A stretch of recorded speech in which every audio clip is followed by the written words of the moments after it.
SuperTalk Mississippi media production. If you're feeling anxious about your investments with all the economic volatility and chaos in Washington, tune in to SuperTalk Jackson on Wednesdays from 9 to 10 a.m. and Sundays from 8:30 to 9:30 a.m. for Element Wealth Radio with Jeremy Nelson. Learn more at myelementwealth.com. Pike County, here comes your morning show. Dave in the morning on 93.5 FM, SuperTalk Mississippi.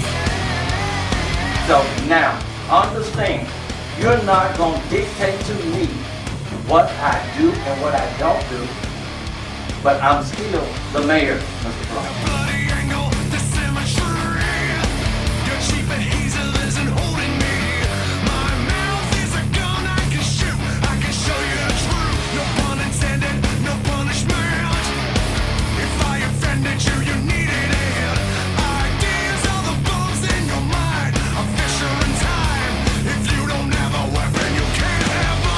None of this meeting is recorded. None by any party. Correct? No, sir, mine is recorded. I'm being accused. Any conversation. Said I want to make it on record.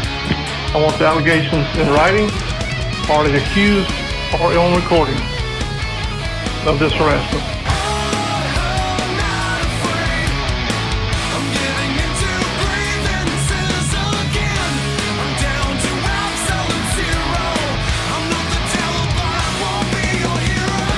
And now, here's your host, Dave Hughes.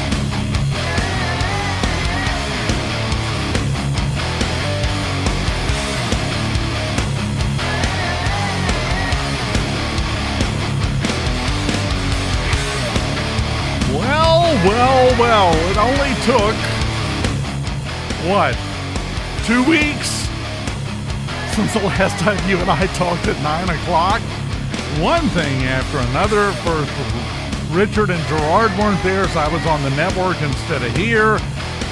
Then we had a little kerfluffle, a little bad weather, trees flying through the air. That, by the way, is not normal behavior for a tree, in case you didn't know that. Caused some problems. Then everything gets back up, everything's great, and that's when we found out that a piece of equipment in the studio blew out. So we had to order a replacement for that. All of that is a long, complicated way to say, so how's your week going? You now know how mine is going, but we have a good day today, so it's going to be perfect. It's North Pike Thursday, brought to you by Selman's Jewelers and Southwest Supply, and joining me here in the studio, she's got 3 other places she's supposed to be right now, so I'm going to keep her as long as possible. Melanie, Wallace, how you doing today? I'm doing okay. Now, you teach the teachers. I do. The future teachers. Right. The students who have an interest in working in education in the future, and some who just have an interest in working with children in general, possibly child psychology or speech therapy, things like that. Yeah. That is a thankless career. I'm saying that to someone who is in it. You guys don't get nearly enough credit for all the work you put into teaching and educating and dealing with mamas and all of the things that go along with it. So you should be commended for that. But at the same time, you have to impart that into the next generation of people that are going to be doing that. What's the biggest challenge with them, do you think? Well, trying to help them to understand, teaching anyone in the education profession knows that it's a calling. Like many jobs that we have, teaching is a calling, and you don't just do this job. You don't show up for a paycheck. Are there people that do? I'm sure there are. But most of us are there because either we really love what we teach, our content area, or we really love working with children, and most of the time it's both together.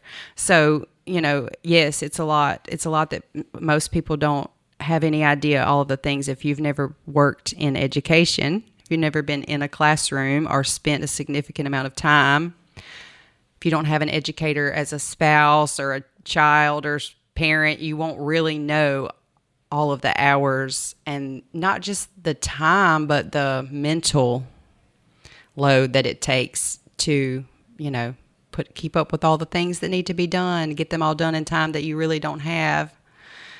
Yeah, and that's the other thing that so many people miss. It's like, 8 to 3, what a great job. Well, that day starts about 5:30 or 6 and ends about 8 or 9 that night. It depends on if you have any duties. But just keeping up with, all of the different tasks that you have to keep up with, it's a lot. And it can be very tiring mentally, more so sometimes than physically. And emotionally. Yeah, for sure. Especially when you have children, you get attached to them, and sometimes they have things in their lives, and it's hard. And if you've done your job correctly as their teacher, they feel like they can confide in you, and they can talk to you, and they can get support from you, which, yes, a burden halved and shared is a burden eased. At the same time, that just adds to the weight you're toting. Right. Especially when it's one of those, I'm sorry, teacher's pet is real. Never let them tell you otherwise. I call them my Velcro children. Yeah. I have a few of those that, they come, they stay, they don't want to go anywhere else. They come to you first when they have a moment or an opportunity. Yes. I think, especially when you get up to, high school level, a lot of people don't realize just how much of the role of counselor a good teacher can play with the kids. And each teacher, the children that will be my Velcro children may not be someone else's. And those teachers will have children that they can relate to. And so that's the beautiful thing, I guess, about the high school level is that these children have so many different teachers, and they can find a teacher that they can relate to that hopefully will be their person. And some of these kids need a person that can encourage them and show them that they can do better and be better. And well, the high school teenage years are just a breeze for most people. Yeah, exactly. Appropriate noise you made there, because there's a lot of stress, there's a lot of change, there's a lot of heavy decisions that you have to make. I have always said I find it ludicrous in a way that you've got somebody that's 17 years old and you say, okay, it's time to lay out your college path and decide what you're going to do for the rest of your life. Right. We won't let them walk in a bar by themselves yet, but they're supposed to set what they're going to be doing at 40 right now. Right. It just seems like and I'm past 40 and I'm still not fully sure what I want to do with the rest of my life. So, Well, at 41, I'm sure that's eating it. But I agree. I do think that we put too much pressure on them too soon. Some kids know. They just know from when they're like 5 years old what they want to do. And that's fabulous. But I didn't know right away. I thought that I wanted to teach, but I wasn't 100% sure. I changed my major several times. I thought I might teach elementary. And then I did substitute teaching for a little while in Hattiesburg and realized really quickly that elementary education was not for me. Yeah. So, it took a while for me to find it, and I try to tell my students that it's okay. If you think you want to go into education, yes, take my class, go do the clinicals, see what you like. Maybe you will find out earlier than I did if you want elementary or if you're more secondary education. But it's okay if you're not 100% sure right now. Yeah. Just you need to be going somewhere. Make sure that you have some kind of a plan to go somewhere, but it doesn't have to be super specific right now. And you can't be afraid to change it. You Right. get in, you go to that first clinical and come back and go, I don't want to do this. Okay, it's time to change tracks and go Right. find something else. And that to me is the biggest benefit of the CTC classes for the high school is it gives students an opportunity to have experience in an area. Say, we have healthcare and clinical sciences. If they think they want to go into the medical profession, they get the opportunity to try that and find out before they've spent 2 or 3 years in college. And it's, a lot of money that they've already put into it before they realize that it's not really what they want to do.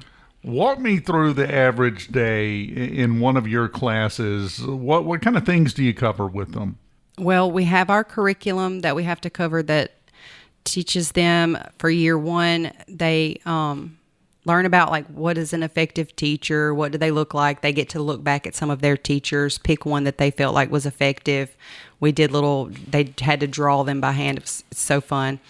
And then we share them with the teacher if the teacher's still in our district, I let them take the drawings to them, let the teachers know. Sometimes teachers need to know that they've made an impact in a student's life. It's important. Sometimes teachers have impacted people's lives and they never get to know it because the person may be living off somewhere. They may not be in contact anymore, and they'll go, I'm so glad Miss So-and-so taught me. But Miss So-and-so will never know that student feels that way because, they just are not going to take the time to look them up and email them. So it's good to give that back when you can. We learn about the history of education, how we got where we are, where it started. Right now, we're in the Human Growth and Development Unit where we're learning about how children develop. So we take notes and copy vocabulary words and go through all of the regular, textbook curriculum stuff. It's covering things that they will cover in college in more detail, but it's just giving them a little glimpse. Letting them dip a toe into the water. Yes. And so when they get to college, hopefully, and they continue in the education path and they take educational psychology, they'll be like, oh, I remember when we talked about Piaget and the development theories and all the stuff like that. So that's the idea. We do classroom management where they have to make rules and they have to come up with a positive behavior system, and their final project in year 1, they get to create a classroom in a paper box top where they design the room. What kind of seating will they have? Where will the teacher desk be? What colors will they use? And they have to tell why they chose the things, so. Are they allowed to designate one of the seats in their little classroom box project as the ejector seat? That's where you put that one kid that you just want to hit. Is that really a thing? It should be. If it's not, you're with the leaders of education in the future. It's time to plant those seeds now. We need ejector seats in classrooms. Ejector seats. Okay, I'll add that to the list. Jot that down, forward it on. You might want to tell them it came from somebody else, though, or there could be a meeting. Now, you guys, do you have, I know they do it, like, for example, in some of the healthcare programs, nursing program, do you guys have like competitions or yearly conventions you go to? Yes, we do. Each class in the Career and Tech Center has a student organization associated with it, and that's part of our program is for the students to have the opportunity to be involved in that. Ours is called Educators Rising, and it is a national organization, so states all over the country are involved. And we do a fall leadership conference in around October of the school year where the students get to go and learn about the state competition, the events that we compete in, how to prepare for those. And then the actual state competition is in February. And the students who choose to pick an event and they prepare and go and compete. And I had 6 students this year who competed. They all placed in the top 5. One of my students did get first place in her Educators Rising Moment event out of like 9 students that were in the event, which, was a very proud moment for me. And it was not she's just an excellent student and she has an excellent story. And she qualifies to go to nationals, but she has a lot going on this summer. She has also received a scholarship from Mississippi State, the Mississippi Excellence in Teaching Scholarship, that will pay full tuition for her to become a teacher. That's awesome. It is awesome. That is so good. She's going to do great things. And, sometimes you have those people that come along that they are just top drawer, no matter what they're doing. Exactly. Yes. But when you marry that level of skill and that attention to detail to a love for a career field, boy, you can't touch it. Right. She definitely has a passion for it already. That's true. So, the national conference will be in Portland, Oregon this summer, and we have the opportunity to do that if the students that qualify choose to go. They are able to attend that. That's a pretty decent trip. Y'all taking a Yellow Dog bus to get there? Usually, I don't know. I have not been in it long enough to be fortunate enough to attend one of those things. But I believe that we have to get flights and hotels, and it's a lot. And if you've ever worked in the school system, you know that getting approved and funding and all that for stuff like that, it's very complicated. What Melanie's trying to say is there's a fundraiser coming up. So if you could save your money, right? They might be taking donations soon. We sell the world's finest chocolate most of the time. So there we go. Anybody wants world's finest chocolate, come to the CTC. I might be able to help you out. I that was actually the first thing that popped in my mind when we were talking about this. I was like, she has got a box of World's Finest chocolate somewhere, I'm sure. And also, you had, before we go, you guys did something really cool for Blair E. Batson Hospital, didn't That's you? correct. Part of our state conference, the lady that's over Educators Rising for the state of Mississippi, she picks an organization each year for us to do a statewide service learning project. And our project this year was to collect teddy bears for Blair E. Batson. So that's what we did at the high school. We, put up signs and asked for students to bring in teddy bears so that we could take them to the state conference. And I think, I really can't remember off the top of my head, but it was a large number of teddy bears that we donated to Blair E. Batson through Educators Rising. So that was good to perfect. See. And that's making a difference in a bunch of kids' lives. Yes. Because some of them are going to show up at Blair E. Batson in the worst time of their life, and that one little ray of sunshine can make a difference. So that's right. That's huge. So you're in the last 9 weeks, correct? Correct. Not that you're counting down the days Never. as a teacher. No. You just wish it could go on forever. Right. But coming up on the summer, then you got to get ready for a somewhat new crew this fall. Right. Is this a 2-year program? That's what I was about to say. It is a 2-year program. So some of my year 1 students, that's the curriculum that I was speaking about earlier, is for year 1. And then in year 2, those that choose to go on to year 2 are qualified to go into year 2, because there is a rubric that we have to follow for them to get into the second year. Because a lot of times, if you have a large class in year 1, we have 2 of those, and then year 2, there's only 1. So we have to, narrow it down a little bit sometimes. But, and also we have a lot of clinicals. Year 2 does work-based learning. That's one of the big things. That's what my students were going to today, and they go for the full day to shadow their teacher. They go first thing in the morning, and they stay for the whole day. They have to take their lunch and all their things, and they get to really see what a full day in the life of a teacher looks like. And the first few times that we did it, it was just happiness to me, not because I liked to see them exhausted, but when they would come in the afternoon and I would be like, "Hey guys, how did it go?" And they would say, "It was great." And you could tell that they had a great time. They enjoyed it, but they were exhausted. And I was like, "Yep, that's what teaching is right there." Welcome to teaching. So that's what they do. They do work-based learning, and then they also work on lesson planning, creating lessons, teaching lessons. They practice in the classroom, teaching lessons to each other. And then they work on their professional portfolio, making sure they have their teaching philosophies, resumes. We do mock interviews, things like that. So they're getting ready. Most of them are juniors and seniors about to go out into the big world. So we try to make sure they're ready as best we can. That is perfect, and that is the best way to learn, if you ask me. There, you need to practice. You have to practice. Yeah, throw them in the deep end. Throw them. That's what they did to me. See, and it turned out great. Look at this. I survived. Yeah, so some days that's all you can do. That's true. That's life, isn't it? Your biggest achievement sometimes on a Tuesday is that you make it to Wednesday. Amen. And there's nothing wrong with that. That's the part that we forget. Everyone puts so much pressure on themselves, and I know you deal with that with your kids as well. They think everything is supposed to be perfect that they do at all times in all ways. And, oh my gosh, I messed up. It's all over. Everybody does that in their life, I feel like, these days. And I think probably the best advice I could give is knock it off, because you can't expect perfection. Well, growth happens in the struggles. Exactly. If you never struggle and have to work through anything, then you'll never grow. So. And as you heard Melanie say, she's got a lot of wisdom here. She's over 30. So. Yes. That's still technically factually accurate. It is accurate. You're right. With that. I am over 30. Yes. You're over 30. It's true. At least 2-3 weeks.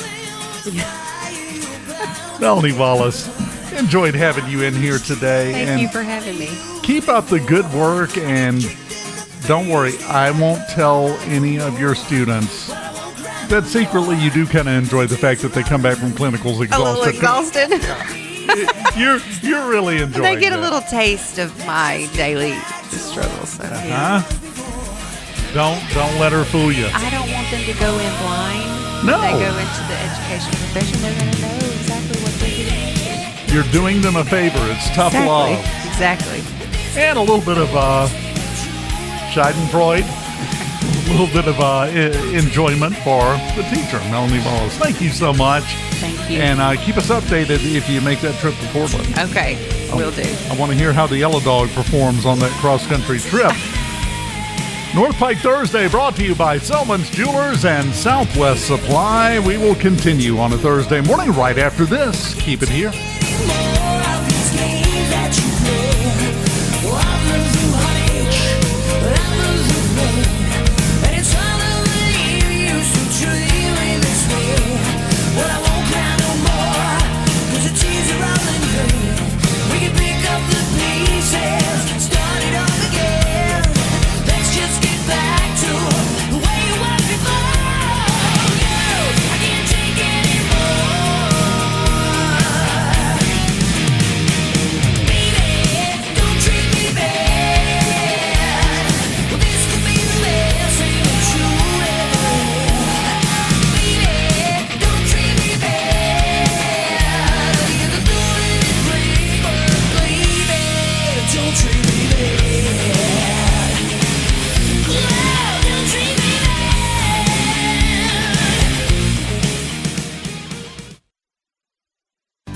Southwest Supply Company is your local source for supplying your office, restaurant, concession stand, or household, cleaning and janitorial supplies, food service items, and more. We're proud to be able to deliver all of your office supplies, office furniture, and business machines. Call 601-684-5521 or visit us at 1036 Gordon Covington Road in Summit. Southwest Supply Company, delivering weekly to Macomb, Brookhaven, and surrounding areas.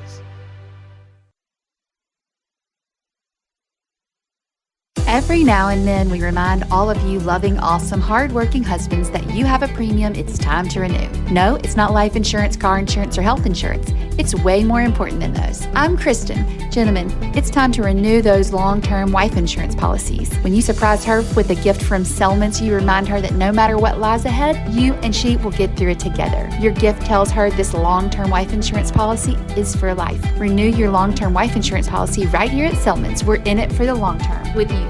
Don't escape in the morning. Even when you miss it the first time, you can catch it on the podcast. Missing out would be a crime. Super Talk 93.5 is always the place to be. Want to get the podcast version? Here, my friend, is the key. SuperTalkPikeCounty.com. It's all around, it's all the race. Spotify, Amazon, or Apple, or just right there on the page. Dave in the morning, late at night, or anytime you have the crave. SuperTalkPikeCounty.com. Weekday mornings at 6 after 9 on 93.5 FM, or you can catch up anytime by going to SuperTalkPikeCounty.com. Dave in the morning at SuperTalkPikeCounty.com. Catch up and catch on.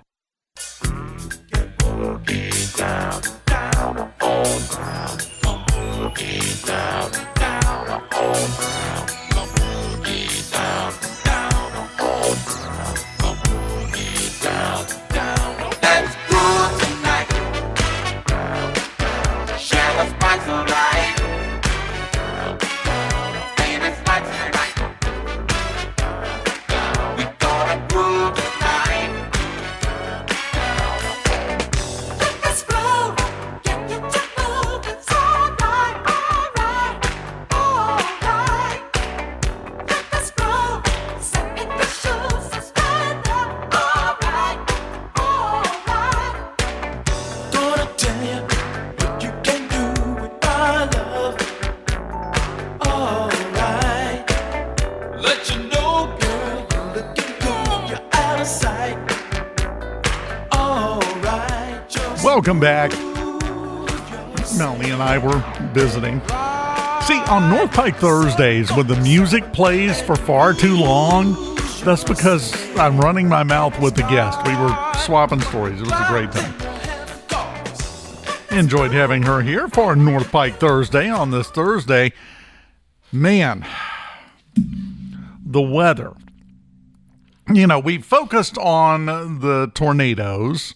The Southwest campus still looks like a bomb went off here. Don't get me wrong, they've got it cleaned up. They have done a ton of work, but you don't just straighten everything up in one day and you're done. Not after what happened last week.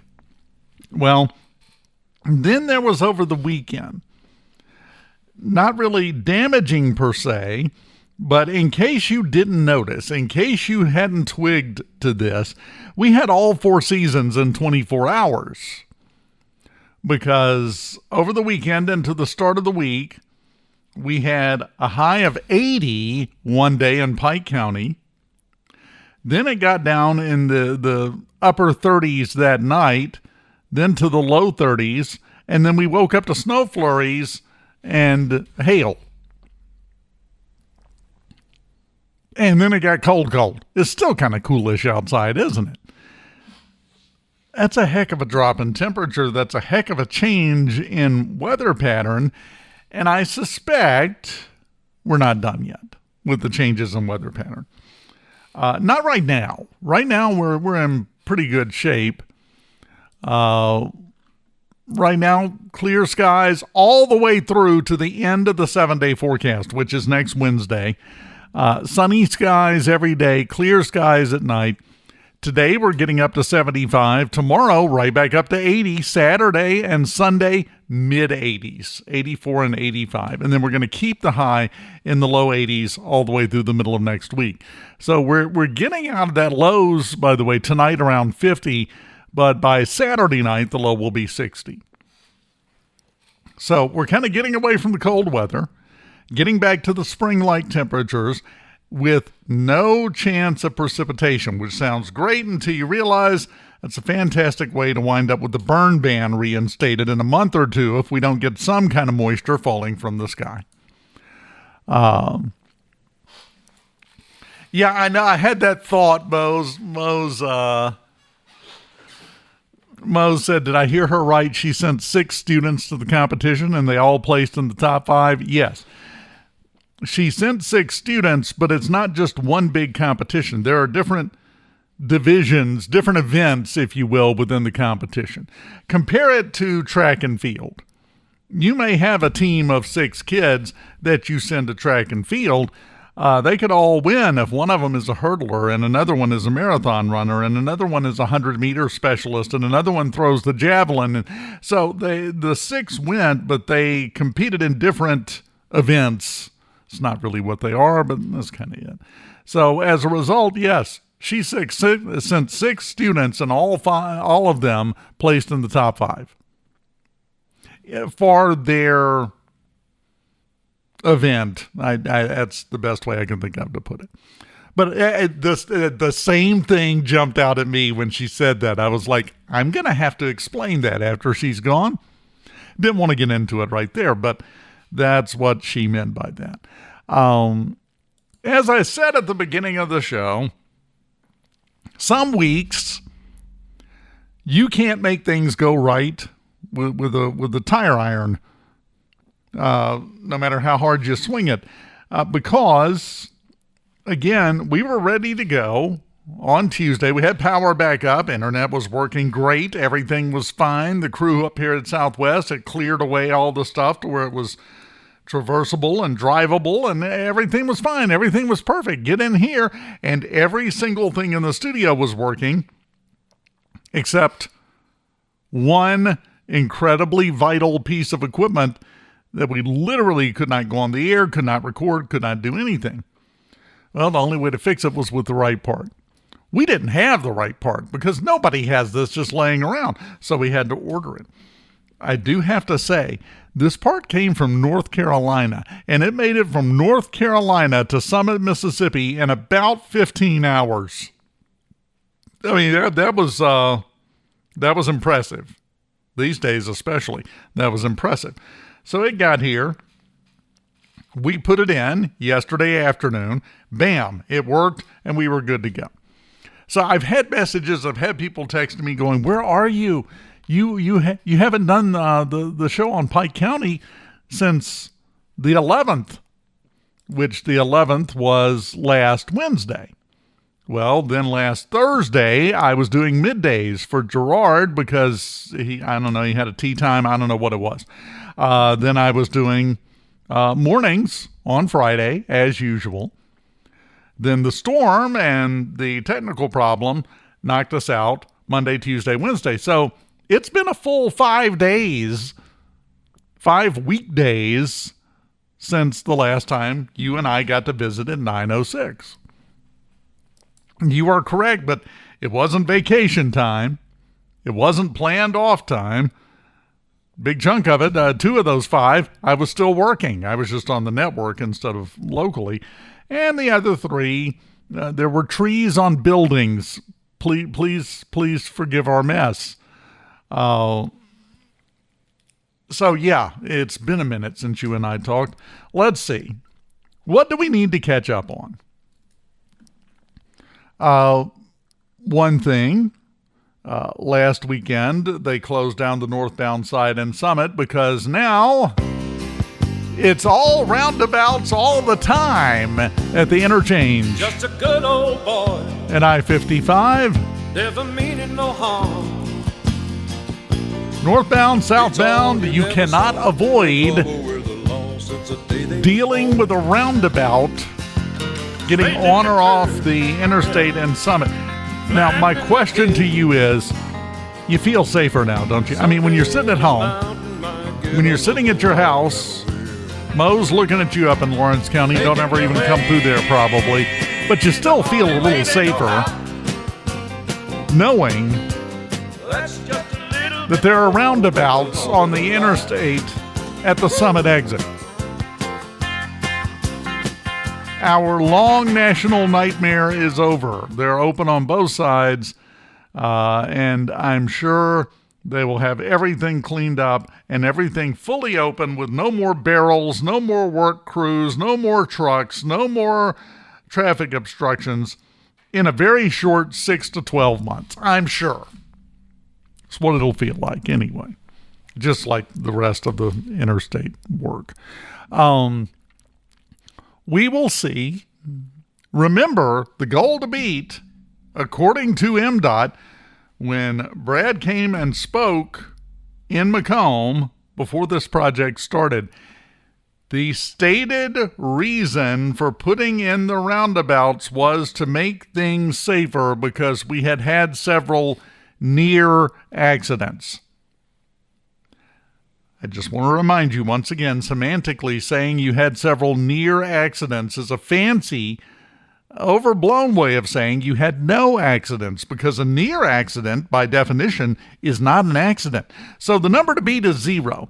We're going to have less accidents than 0 in exchange for the tens of millions of dollars of tax money that was spent to put the roundabouts in, I would assume, right? We're going to have like a -6. We could have 6 accidents somewhere else and it'll still balance out because of how much safer it is I know. You're thinking to yourself, Dave, you're being awfully sarcastic about this. Yes, welcome to the show. First time, I see. Come on in. Make yourself at home. I would offer you some snacks, but, well, I ate them. Sorry. Actually, not sorry. I was peckish. So we've got that situation going on now, so good luck. Enjoy. Trying to rein myself in just a little bit there. And then there is the city of Macomb City.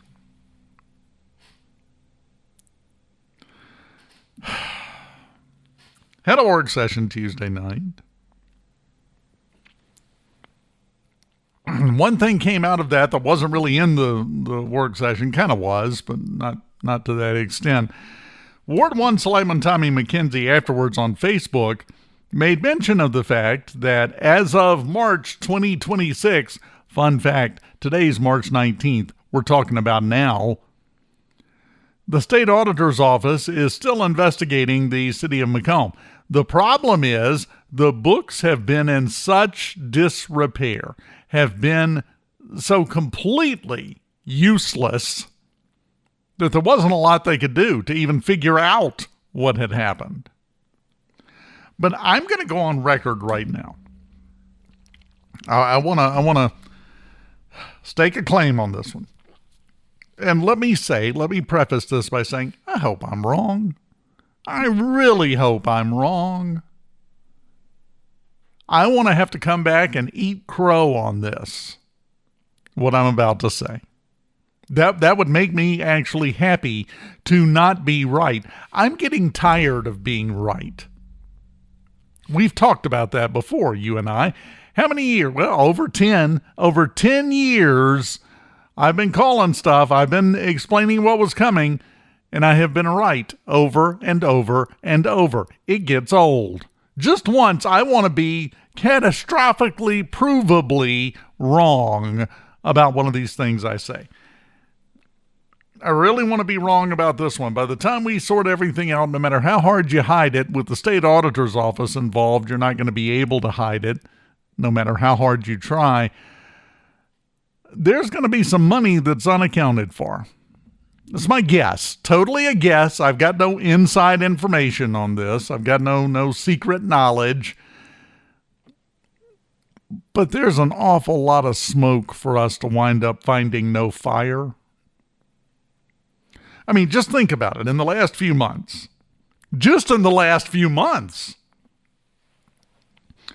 we have found money that was put to the wrong place. If you recall, last week, they had to vote on a motion. They had done an improper transfer.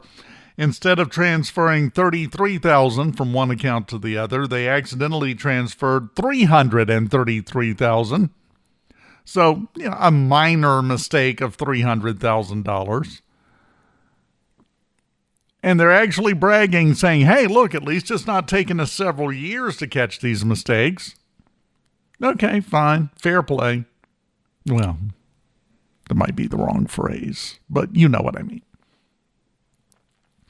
I'm just saying we have demonstrably been fast and loose with the money of the city of Macomb, where it goes, how it's managed, how it's handled, and how it's tracked.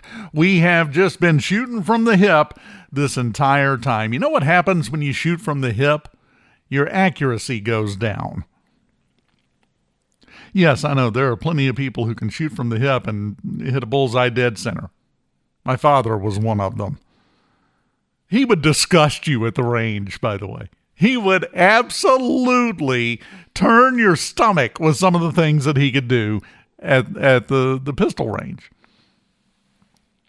But in general, overall, unless you're a specialist, unless you have put in hours and hours and hours and hours of practice at it, shooting from the hip leads to mistakes, leads to misses, leads to problems.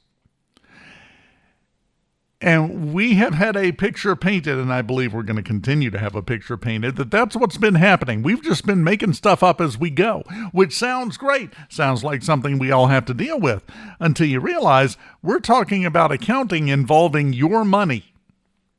That's not where you want hip shooting to happen. That's not where you want us to be making things up as we go.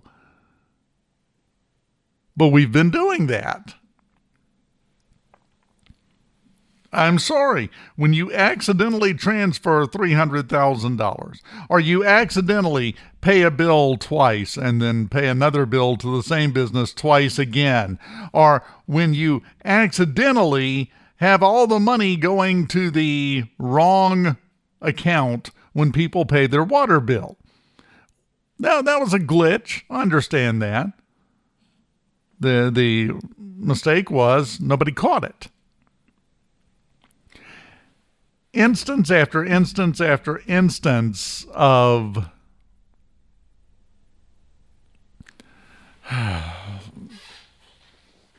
problematic behavior. Things that make you raise an eyebrow and go, yeah. And you're right, Mose. We could wind up with more money than we think we have. That would be the perfect outcome. I would be giddy. I would be so happy if it works out that way. But I'm telling you, I'm climbing out on this limb. A lot of times I'm the only one out on this limb, but I've gotten used to it. when all of the dust settles, when we get all of this settled out, when everything is finished up with reconciling the books and doing the audits and finding out what money went where, it's going to be the opposite. We're going to have less money than we're supposed to have. And then the job becomes figuring out where it went, who it went to. Are you, Dave, are you trying to imply somebody took some money, somebody got some money that shouldn't have had some money, that books were cooked so that things could be done that way? Well, to be fair, we've only had $1 million embezzlement case once in the last 10 years in Macomb. So what are the odds of it happening again? Right? I'm not grasping at straws here. I'm reading out of the history book. So we'll see. Hope I'm wrong. I am struggling mightily, hoping that I am way off base. And go ahead and tell you, stepping forward right now and saying, you are definitely off base. Everything is fine. Oh, so that's why the state auditor's investigating the city. Because everything's fine. That makes sense. Not buying it. We are past the whatever you say counts point. We need, what do we need? Results. Give us some results or keep your pie hole shut until you've got some to give us. And just pray, just hope really hard that they're results that make you look good. That's all you can shoot for. Before you know it, we'll have 2 billboards up on Delaware. Maybe we'll talk about that when we come back on Super Talk, Mississippi, Pike County. Keep it here.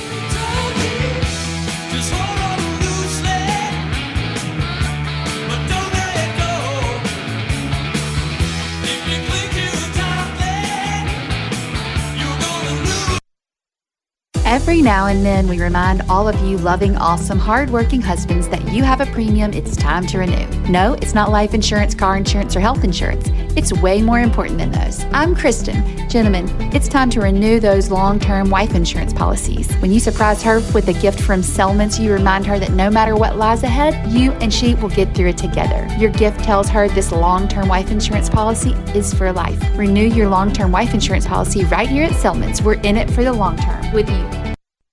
Don't miss Dave in the morning. Even when you miss it the first time, you can catch it on the podcast. Missing out would be a crime. Super Talk 93.5 is always the place to be. Wanna get the podcast version? Here, my friend, is the key. SuperTalkPikeCounty.com. It's all there and it's all the rage. Spotify, Amazon, or Apple, just right there on the page. Dave in the morning, late at night, or anytime you have the crave. SuperTalkPikeCounty.com. Dave Hughes here. Remember, every weekday morning at 9:06, it's Dave in the Morning, where we solve the problems of the world, or at least complain about them really loudly and sarcastically. And if you miss out, you can catch up with the podcast version of Dave in the Morning at SuperTalkPikeCounty.com.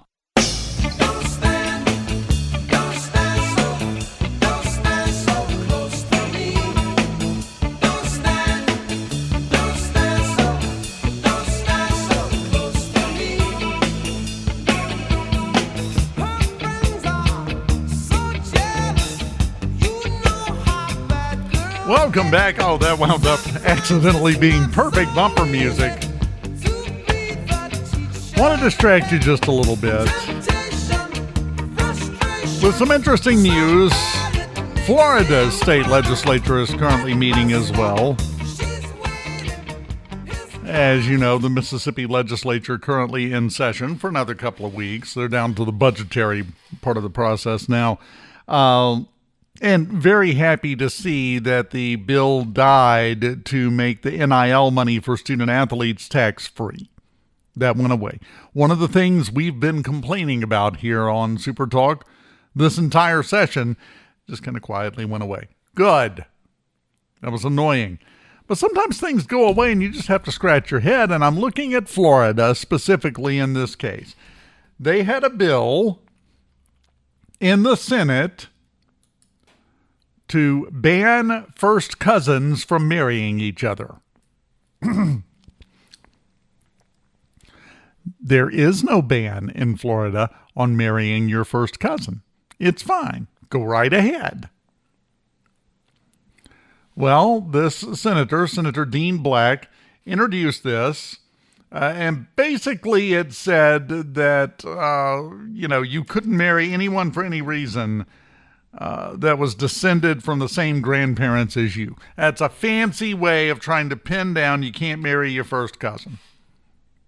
Now, I think it's been long established, and there are genetic reasons for this, by the way. You're reinforcing some really bad alleles, and you wind up with problems.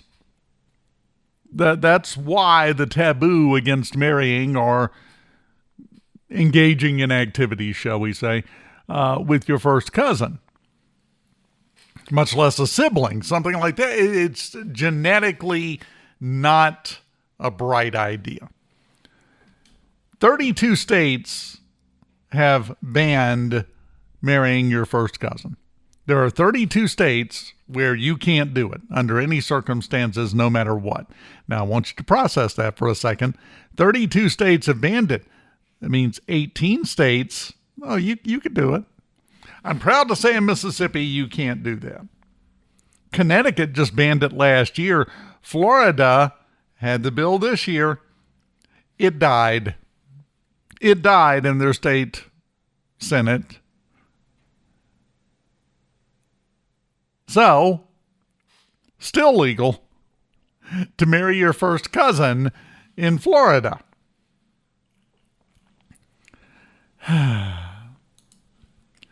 The states where you can marry your first cousin just because you remember fondly the family reunions and said, well, they're nice.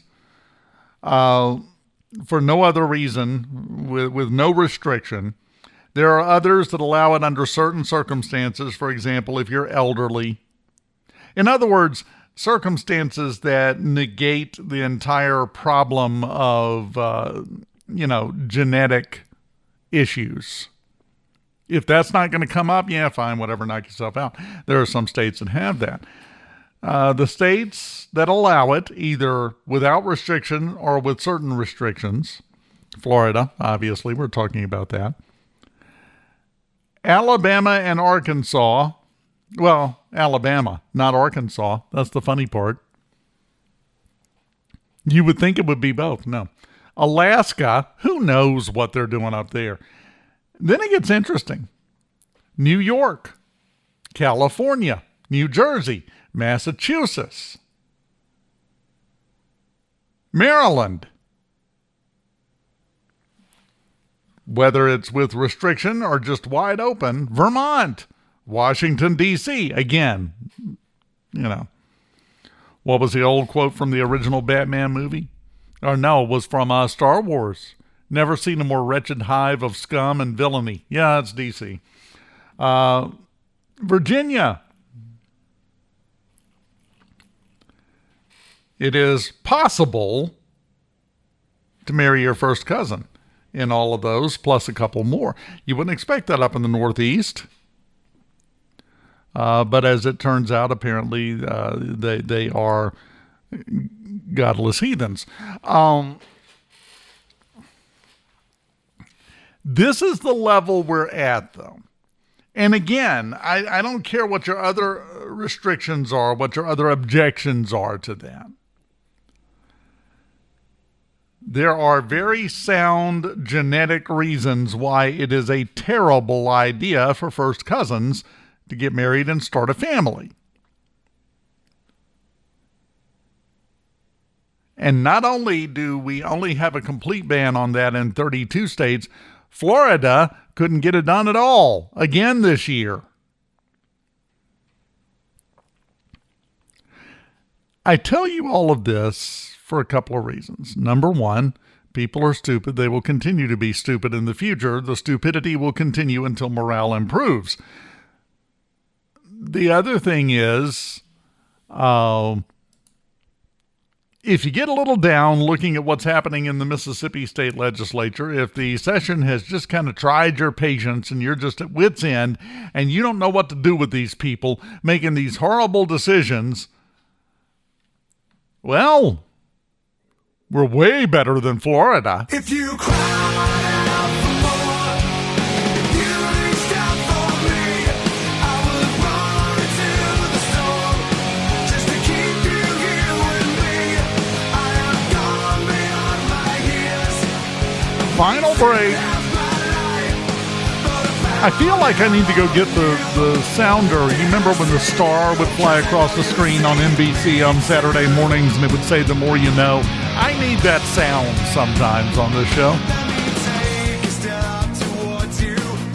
Let's close it down for a Thursday next. Let me cross this line and show you where it leads. There's a darkness down inside me that I know we'll both enjoy.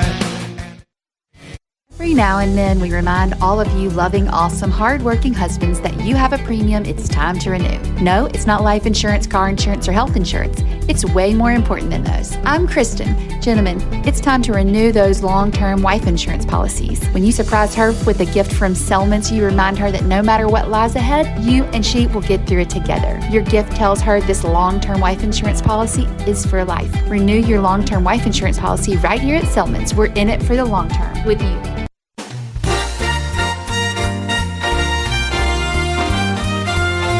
Don't miss Dave in the morning, even when you miss it the first time. You can catch it on the podcast. Missing out would be a crime. SuperTalk 93.5 is always the place to be. Wanna get the podcast version? Here, my friend, is the key. SuperTalkPikeCounty.com. It's all there and it's all the rage. Spotify, Amazon, or Apple, or just right there on the page. Dave in the morning, late at night, or anytime you have to pray. SuperTalkPikeCounty.com. It's all there and it's all the rage. Spotify, Amazon, or Apple, or just right there on the page.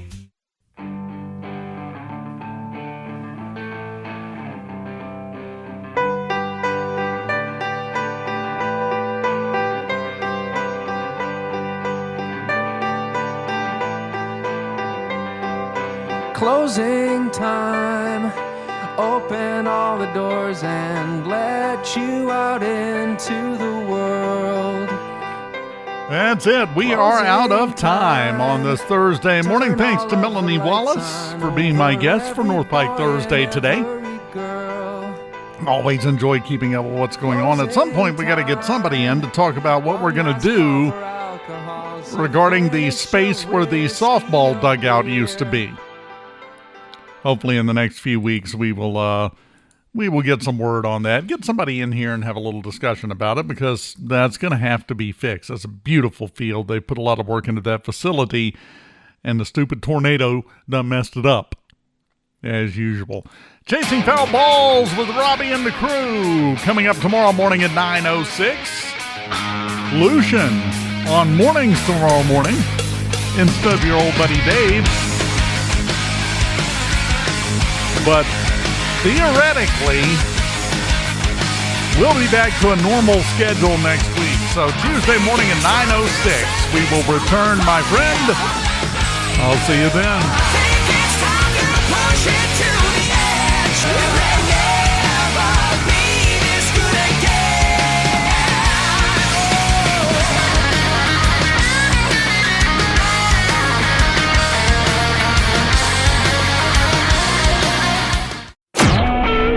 SuperTalk Mississippi Media Production.